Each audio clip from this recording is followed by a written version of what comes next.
Hello, welcome to another overpaid over the bar mini league fantasy football special because they're all special. My name's Anthony, and we're going to look today at game weeks 35 to 38 because all four game weeks could be considered together at this point. We've got four game weeks left in the season. We're going to look back at game week 34 and the week in general, actually, because since I spoke to you last week, a lot's happened. We've had the FA Cup semi finals, we've had the Champions League semi final first leg, obviously, game week 34, which is still in progress. Tonight, the last game is Nottingham Forest at home to Brentford. There have been other things happening, crazy things like in Spain and Portugal on Monday, we had a total electricity blackout for 12 hours. It was here in Lisbon. It was a bit less than that somewhere in some places in Spain, but really incredible the length of time without electricity. I was here at home. I was fine. I just slept most of the time. I wasn't trapped in a lift or in a metro car. I mean, a lot of drama around town. And there was the worst drama for that affected us was not to do with me in Portugal or Piers in Madrid and his family, but it was Keith Harper who was had planned with his brother, who only gets a few days off a year from his job, to go to Seville from Belfast on the plane. Actually, they were flying from Dublin, I think, but they live near Belfast, and they were sat on the tarmac on the plane for a few hours on Monday, and then they were eventually told, no, sorry, this plane's not going anywhere, and there will be no flight. So that's as bad luck as you can get in terms of travel. And Keith suffered from this before, so my heart goes out to him on this really, and not being able to leave Britain or Ireland for a couple of weeks in the year. We all deserve some sunshine. So I'm sorry, Keith, and I hope to get you on soon because Liverpool are champions of the Premier League. Your team done it in style, fantastically well organised team, and good to watch most weeks. That midfield, Szoboszlai, um, Gravenberch, and the amazing McAllister, fantastic midfield. And I'm very happy that they won the league. I would have liked Arsenal to win the league, but they didn't show really this season. In the event that they're not winning, Liverpool is the next best one for me. So, what has happened in football? We've had the semi-finals of the FA Cup. Manchester City will play Crystal Palace, the amazing Crystal Palace. And that semi-final was incredible. I watched that on Watchback without knowing the score. It was fantastic to see Eze and Sarr playing so well. I mean, they all played well. That people were saying that could mean that there's a double game week in game week 36 because the FA Cup final will happen on the weekend of game week 37. So the games involving Manchester City and Palace will have to be moved from that weekend. But people are now saying it's extremely unlikely, capital letters, that there will be a double game week. Because what has to happen now, because of time constraints, is that those matches are moved to the midweek between game week 37 and game week 38. So will not be moved from game week 37. It looks like we will not have any further double game weeks this season. So if you have chips left, that's a bit of a blow. I wouldn't mind it, to be honest, because I've got lots of Palace and City. So, and the teams they're playing. Bournemouth, I think they're playing. Anyway, yeah, it doesn't matter at this point. I can show you those fixtures later. Uh, so that was the FA Cup semi-finals. The Champions League, I mean, the football's of a very high standard. From three of the teams in the Champions League semi-finals, the footballing was a very high standard. Surprisingly, Arsenal were the team that didn't show, and at home in front of their own fans, that is something of a disappointment. Adam would have been at that one. He can tell us about that sometime. But I mean, for me, the most disappointing thing was Erdegaard just not really. I mean, he did a few things first half, but really, I don't think it. Is he at the level actually of that? It's unfair because he's played very well in all their Champions League games up to now, and there's a second leg to come. So let's not write him off or Arsenal off at this point. I'd love to see them come back and do it, but I don't mind if PSG go through at this point because of the football they're playing all over the pitch is ridiculous. The level of commitment from the players and the decision making and the teamwork um, and the individual skill of Kvaratskhelia and Dembele is. Dembele used to play for Barcelona. When I lived there, people were telling me, "Oh, he's rubbish." You know, we don't know why we signed him. He's terrible. This season, in the Champions League, he's looked amazing. So just shows you players shouldn't you never write players off when they're talented. You know, they might not be at the right club or they might be in a bad moment. So let's see what happens in the second leg, and that could be a great game. The other game was an absolute stormer with Barcelona having most of the ball, but Inter really showing up Barcelona's weaknesses at the back when they did go forward and took a 2-0 lead before Barcelona came back in it. Lamine Yamal was unbelievable, and really at his age, you have to say the comparisons with Messi, they're looking quite strong now. So that's great to see a player that enjoys their football so much and is so entertaining to watch because that's what we really need. I suppose a lot of people will be wanting Barcelona to win the tournament now, but PSG or nor PSG nor Arsenal have won it before. So let's see what happens. I did fancy Inter for this tie because of their strength, and I don't think Barcelona have got the physical strength in midfield. But Barcelona eventually found a way around this by just playing football. The second leg is going to be fascinating. Um, Inter have some very, very good players. People should not underrate them at all. Marcus Thuram's excellent. I mean, they have good players all over the pitch. Barella, um, uh, and names escaping me because I'm doing a video, but they've got talent all over the pitch. So game week 34 is nearly over. Some people have Burmo, some people have Wood. That will be decided tonight, the final points for game week 34. Couldn't do the video tomorrow because um, it would have been too late, I think. So I played a free hit, as did Craig this week, and we had similar teams. Um, some people who got Jose Sarr in goal had the most incredible luck because he saved a penalty, which would have wiped out a clean sheet, and it was worth huge amounts of points if you also had Ait Nuri. I think Piers had Jose Sarr. Yeah, he did. That is amazing. He put the assistant manager on slot this week. Good choice. Got 11 points. And actually didn't fall far behind the free hitters because of that. He did take 2 hits on a transfer. So that's 69 points. But he's got Mbermo playing tonight. Really is. So I am 40 points more or less behind him at the moment. Could be further behind tonight or could catch up a little. We'll see what happens. Craig played the free hit. Good choices all over the field. Sessegnon scored a last minute winner at Southampton, which must have kind of that's the kind of amazing thing in fantasy football that happens. Interestingly, he's called the triple champion because he's won his mini league in his college 3 times in a row. And earlier in the season, he was right down the league to fifth or sixth. He's only 28 points behind Macedonian Arabs Graham Fraser, who scored 48 points. Oh, he does have 5 players playing tonight. Okay, that would seem out of reach, I think.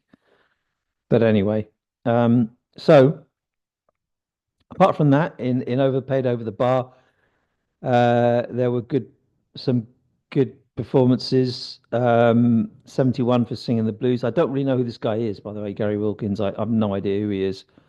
Maybe I think he's a friend of Orpheus when Orphe was in the league, but he's one of the few people in the league who I don't actually know who they are, or I've never met them.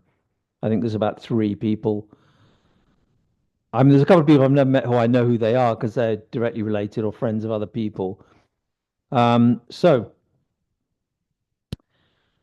Yep, John Wilson still winning the Nephews Cup. Rob Speak missed the deadline and ended up with very few players, but he will be scoring more than 14. He'll be scoring, well, he'll be scoring exactly 19, 22 plus 14 is 36. So he'll be scoring 36. Right, let's look now at game week 35, which is here. Uh, we've got a Friday night game. Don't forget that tomorrow, if you're watching this today, it could be the 2nd of May, Friday. Manchester City are playing Wolves, which looks like a good fixture, but Wolves are on fantastic form, don't forget. Manchester City's defence is still not absolutely impregnable, I think. So Wolves could score in that game. You'd fancy Manchester City to win it. And then there's a 12:30 fixture, Villa versus Fulham. Fulham haven't been that great recently. Villa really need the points for Champions League. Of course, Manchester City do too. Um, Everton, it's funny because all people moan, don't they? 3 o'clock fixtures. Remember the old days when everyone played at 3 o'clock? I mean, this weekend, there's two fixtures at 3 o'clock, and they're absolutely boring as hell. Everton at home to Ipswich and Leicester at home to Southampton, which is the kind of the mega shit playoff, isn't it? Leicester at home to Southampton. And then at 5:30 we got Arsenal Bournemouth. By the way, I don't hate the fact that television has made the weekend split up to different places. It's certainly good if you like watching games on TV. They're all on different times. Anyway, on Sunday there's three games at 2 o'clock and a 4:30 and a Monday night. So there's literally seven or eight, one, two, three, four, five, seven kickoff times, seven different kickoff times this weekend. Not all the games look that thrilling. Arsenal at home to Bournemouth. Arsenal probably we don't know how much they'll try to win that. I mean they do need to be a little bit careful they don't drop down because they're not totally safe in terms of the Champions League positions. But you wouldn't imagine that they'll drop too many points. Um, Brentford Man United, you'd have to fancy Brentford, and West Ham Spurs, you'd have to fancy West Ham because Manchester United and Spurs are just the same as the relegated teams at the moment in terms of how likely they are to lose or concede goals because their eyes are on the prize of a Champions League spot via the Europa League. So more than Chelsea, who probably are very much still in the game in terms of Premier League games, Manchester United and Spurs, you can bet against them at this point, or reasonably. Chelsea are playing Liverpool on Sunday, which normally would be a good game, but difficult to say with Liverpool already champions. But Chelsea will need to try and win it. And then Crystal Palace Forest, which is an interesting matchup given that Palace are at home having had quite a lot of time off since their semi-final, so more than a week. Forest will have played on Thursday night and then travel to Palace on the Monday. Palace are in the final of the FA Cup. They're probably not bothered particularly about their league place, but they're playing in front of their own fans. And it'll be a party atmosphere given they're already in the cup final. I think this match could be really great actually for Palace Forest on a Monday. I've got three Palace players. I'm really not sure whether to hold on to more than two of them or even one of them at this point. If I could transfer out that many, I'm weighing it up. Which brings us to uh,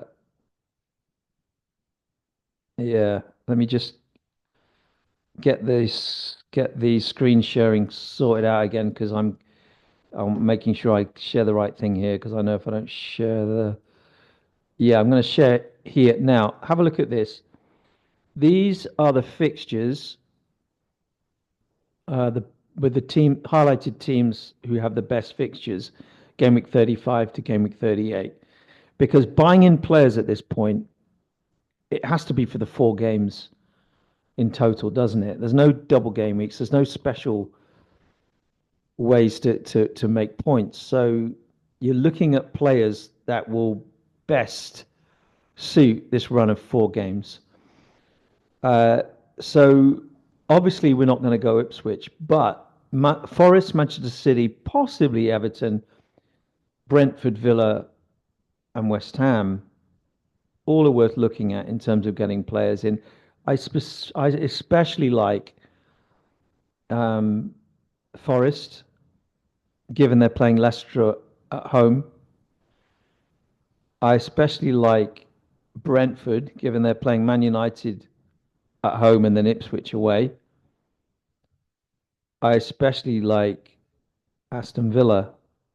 They got Fulham at home, they got Spurs at home, and they really need the points. So if they don't falter, if they don't have a blip, you would fancy Villa to somehow come through with some good returns in those games.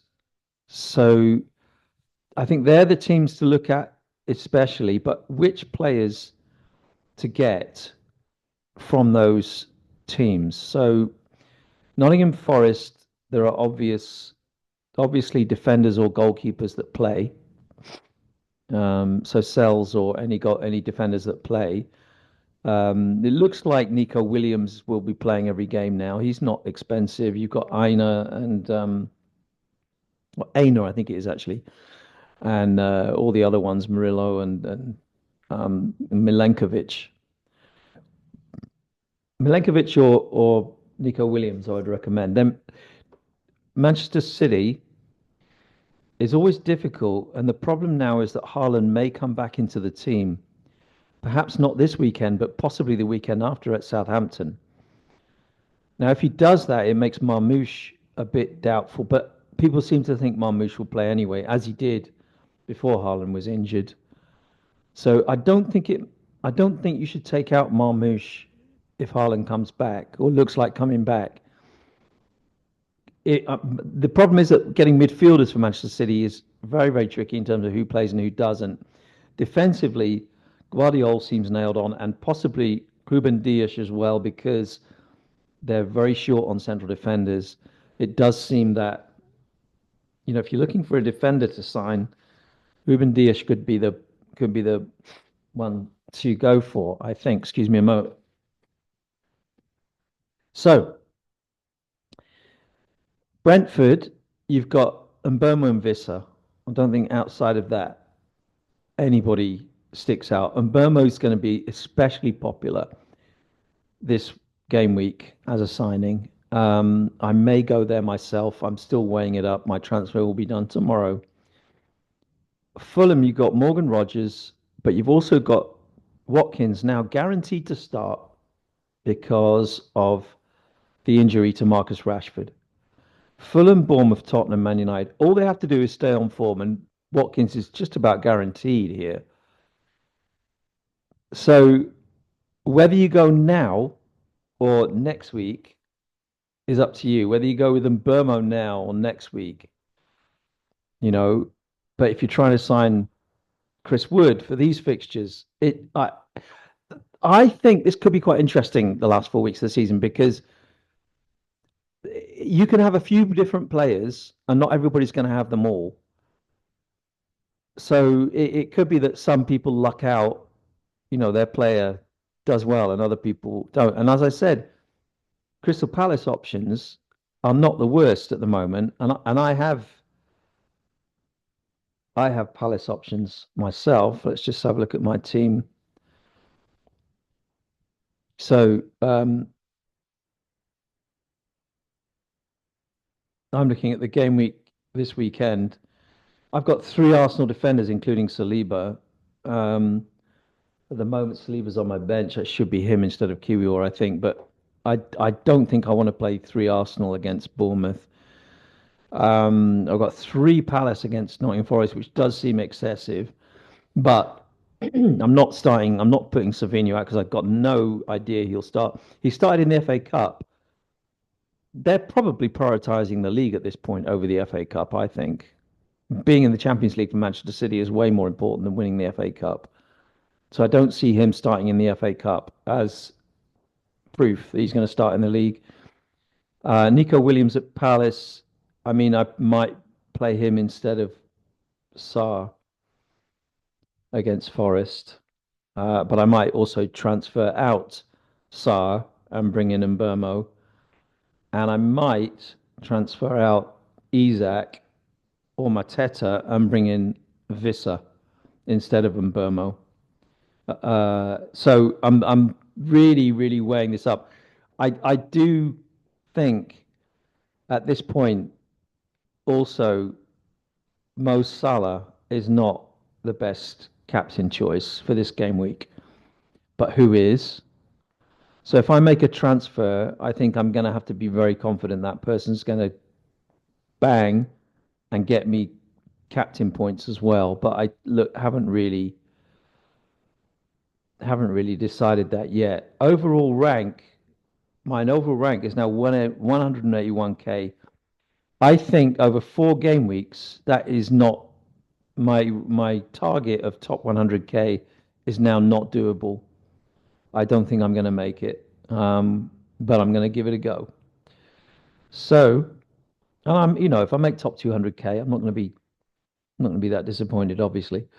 So, the one thing that surprises me is I'm top of the Exeter City Supporters League, which normally the standard is higher than this. I have won it once before, but when I get this amount of points, normally I wouldn't be in front, and I'm winning it. So I'm hoping to win that one. There's a lot of players in that league, like hundreds or 150 or something like that. So I'd be very happy to win that. That's for sure. I'm still in the Exeter City Cup.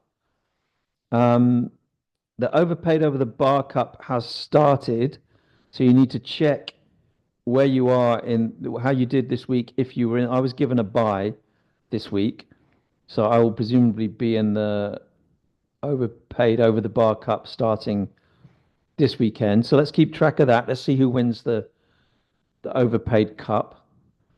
Um, yeah, so I'm I'm not totally mad about this game week. I'm feeling that I could well get a rank drop. Um, but depends on other people. I think in terms of the Piers, let's have a look at Piers. Piers has got Livramento, Murphy, and Isak for Newcastle, who are at Brighton. I've also got those three players, but I'm not sure that I'll. Oh no, I haven't. I haven't got Murphy. Um, and he's also loaded up on Bournemouth at the moment. He's got three Bournemouth players, and they are at Arsenal. Honestly, I think they could win that, Bournemouth. The way Arsenal are going, you'd think Bournemouth would have a good chance there. So this is what I'm saying. A couple of goals for Evan Nielsen or Cliver or something, and it's a big swing because they're not highly owned by the top players at this point. 4% owned Evan Nielsen, and Cliver is 11%. Semenyo is 7%. So none of those players, they're more owned by the top 200k than they are other players. But one of those players gets points, and that's a nice swing. I think he needs to look at his defence. I think that's where he needs to look at because Agbadu is playing very good teams for the rest of the season. Man City, Brighton, Palace, and Brentford, well, very decent teams. And then Estupinian, I don't think is going to take off any minute now. And again, he's playing teams that score goals. Even Spurs score goals. We know that. Um, so I think perhaps what he needs to do is look at his defence. He's got a lot of money in the bank. He may be looking to bring in Haaland eventually with 5.6 in the bank. Anyway, uh, that is all for this week. Um, thank you for watching. If you have watched this point, thank you so much. And let's look forward to hopefully a fun game week. And everybody have a good